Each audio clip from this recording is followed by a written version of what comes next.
নমস্কার, আমি পারুল। আর দিন দিন যা ওয়েট বেড়ে যাচ্ছে, তো এবার ভেবে নিয়েছি মনে প্রাণে যে ওয়েট আমাদের কমাতেই হবে। ওয়েট একদম নর্মালি একটা রেঞ্জে রাখতে হবে। মোটামুটি আমার ওয়েট ঠিকই আছে, কিন্তু বাচ্চা হওয়ার পরে একটু বেলি ফ্যাট হয়ে গেছে, তো সেটাই লুজ করব। তো সেই মতো দেখো ডায়েট প্ল্যানও একদম শুরু করে ফেলেছি। তো রাত্রে যে মাংসটা ছিল সেটা একটু হালকা গরম করে নিয়েছি, ফ্রিজে ছিল যেহেতু। আর তার সাথে ভাতটা দেখে মনে হচ্ছে অনেক, কিন্তু একদমই অনেক নয়। একটা বাটি মেপে 1 বাটি ভাত, 1 বাটি তরকারি, আর সাথে প্রচুর পরিমাণে স্যালাড।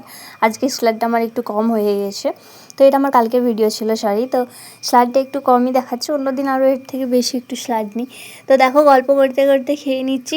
আর খাওয়ারও একটা টাইমিং আছে। টাইমিং আর খাবার মেপে খেলে ওয়েট অনেকটাই লস হয়।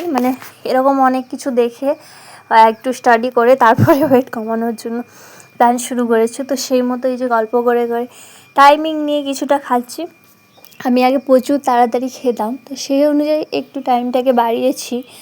একটু টাইম নিয়ে চিবিয়ে খেলে খিদেটাও কম পায়, পেটও ভরে, আর অনেকটা ওয়েটের দিক থেকেও ঠিক হয়। তো সেই অনুযায়ী খাওয়া দাওয়া হয়ে গেছে। তারপরে এই যে সন্ধ্যেবেলায় একটু সামান্য একটু গ্রিন টি বগেরা খেয়ে তারপরে যে রাত্রে খাবার শুরু করে দিয়েছি। তো আলু কুঁদরি আমি একসাথে সিদ্ধ করে নিয়েছিলাম, সয়াবিন আলুর তরকারি করব।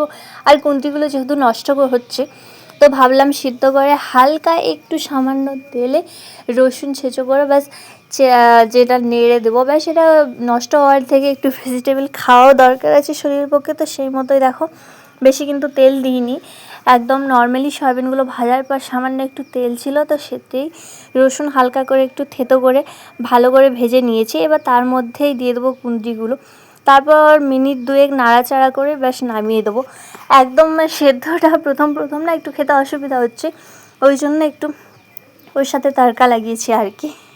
তো দেখা যাক কত দিনে কীভাবে কতটা কী করতে পারি। মনে তো হচ্ছে না, প্রচুর কষ্ট হচ্ছে প্রথম। জানি ধীরে ধীরে অভ্যেস হয়ে যাবে।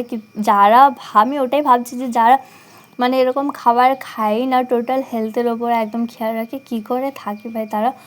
আমরা তো খাওয়ার জন্যই বাঁচি, আর মেন খাওয়াটাকে খাওয়ার জন্যই সব কিছু, মানুষ খাওয়ার জন্যই খাটে, সব কিছু ওই থেকেই আসছে, কিন্তু তাও আর কি করা যাবে।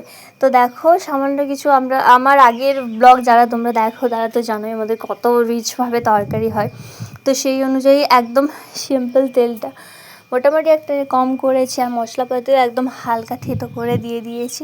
তো সয়াবিন আলুর তরকারি এদিকে বসিয়ে দিয়েছি।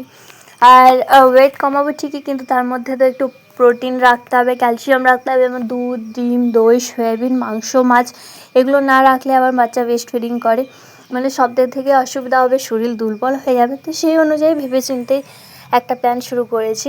তো দেখো আমি রুটি তরকারি নিয়ে বসে গিয়ে পড়েছি। মোটামুটি 8টার মধ্যে রাতের ডিনার কমপ্লিট করতে হবে।